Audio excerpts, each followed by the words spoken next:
ఇన్ని మాట్లాడుతున్నారు. కడాన ఈ ఎలక్షన్ కమిషన్ గుర్తుపెట్టుకోవాలి.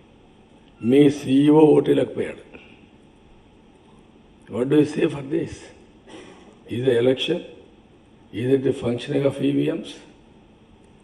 మీ CEO ఓటీ లేకపోతే కామన్ పీపుల్ ఏం వేస్తారండి ఓట్లు? అక్కడి నుంచి స్టార్ట్ అయింది. ఇష్టానుసారంగా ఒక ప్రొసీజర్ లేకుండా ఒకతను వస్తాడు, రిపేర్ అంటాడు. ఎవడు వస్తున్నాడు, రిపేర్ చేస్తున్నాడా, మ్యానిపులేట్ చేస్తున్నాడు మెషిన్ని? ఏం చేయబోతున్నాడు? ఎవరు వీళ్ళందరూ?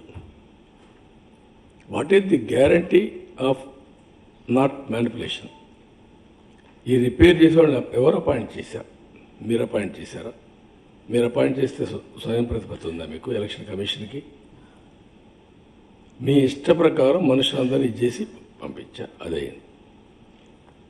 మిషన్ రీప్లే చేశారు. ఈవీఎం పనిచేయదు. 3వ మిషన్ రీప్లే చేస్తారు. ఏంటి ఇవన్నీ? అంటే డెమోక్రసీ యొక్క భవిష్యత్తుని ఆ మిషన్ పైన ఆధారపడుతుంది. ఒక ప్రోగ్రామ్ పైన వదిలిపెడతారా మీరు? కరెంట్ లేకపోతే పనిచేయదు, ఈవీఎం పనిచేయదు, తర్వాత వీవీప్యాట్ పనిచేయదు. ఆ వీవీప్యాట్లో 7 సెకండ్స్ అన్నారు, కొన్ని 3 సెకండ్లు ఉన్నాయి. What is this? Is it not